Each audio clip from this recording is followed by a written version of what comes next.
Occasion ఏదైనా location ఎక్కడైనా తెలుగువారి వేడుక అంటే ఆలివ్ మిఠాయి ఉండాల్సిందే.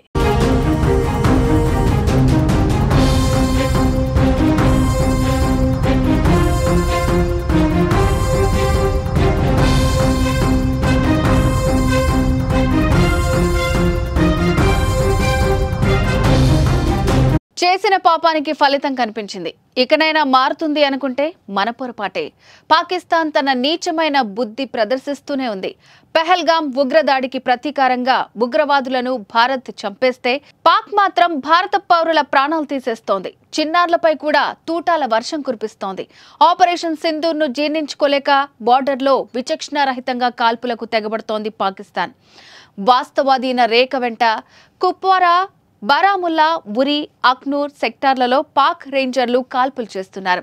నిన్నటి నుంచి ఆ దేశం జరుపుతున్న కాల్పుల్లో 15 మంది భారత పౌరులు మృతి చెందగా 50 మంది వరకు గాయపడినట్లు ఇండియన్ ఆర్మీ ప్రకటించింది.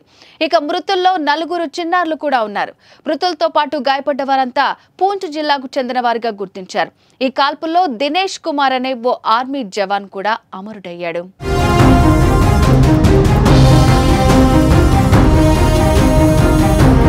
పెహల్గాం ఉగ్ర అటాక్ తర్వాత భారత్ దాడి చేస్తుందని ముందే పసిగట్టిన పాక్ కవ్వింపు చర్యలకు దిగుతూనే ఉంది. జమ్మూ కాశ్మీర్ సరిహద్దుల్లో పాకిస్తాన్ కాల్పుల విరమణ ఒప్పందాన్ని ఉల్లంఘిస్తూ వస్తోంది.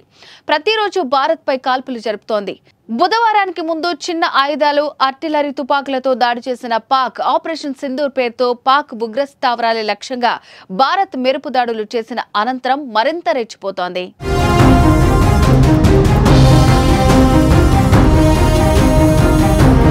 బుధవారం అర్ధరాత్రి తర్వాత కర్నా సెక్టార్లోని పౌర ప్రాంతాలను లక్ష్యంగా చేసుకుని షెల్లు, మోర్టార్లను ప్రయోగిస్తోంది. సాధారణ నివాస ప్రాంతాలే లక్ష్యంగా పాక్ సైన్యం కాల్పులకు పాల్పడుతోంది. పాక్ సైన్యం కాల్పులకు భారత్ ధీటుగా జవాబిస్తోంది. వారికి తగిన గుణపాఠం చెప్తోంది.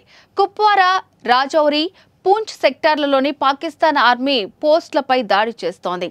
భారత్ చేసిన దాడిలో పాక్ సైనికులు కూడా మరణించినట్టు సమాచారం.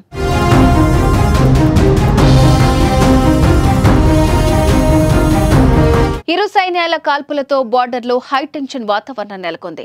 సరిహద్దు గ్రామ ప్రజలు భయంతో వణికిపోతున్నారు.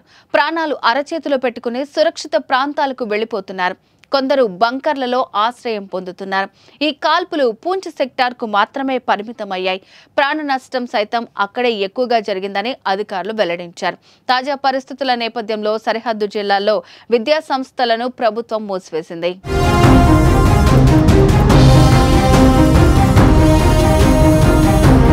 మరోవైపు జమ్మూ కాశ్మీర్లో ముష్కరుల కోసం వేట కొనసాగుతోంది. ఉగ్రవాదుల కోసం భద్రతా సిబ్బంది, పోలీసులు తీవ్రంగా గాలిస్తున్నారు. ఈ మేరకు అనుమానితుల నివాసాల్లో పోలీసులు ముమ్మరంగా సోదాలు నిర్వహించారు. పహల్గాం దాడి అనంతరం ఇప్పటి వరకు 100కు పైగా అనుమానిత ఉగ్రవాదులు, వారి అనుచరుల ఇళ్లలో తనిఖీలు చేసినట్లు పోలీసులు తెలిపారు. బుధవారం ఒక్కరోజే 30కి పైగా ప్రాంతాల్లో సోదాలు చేసి పలువురిని అదుపులోకి తీసుకున్నట్టు సమాచారం.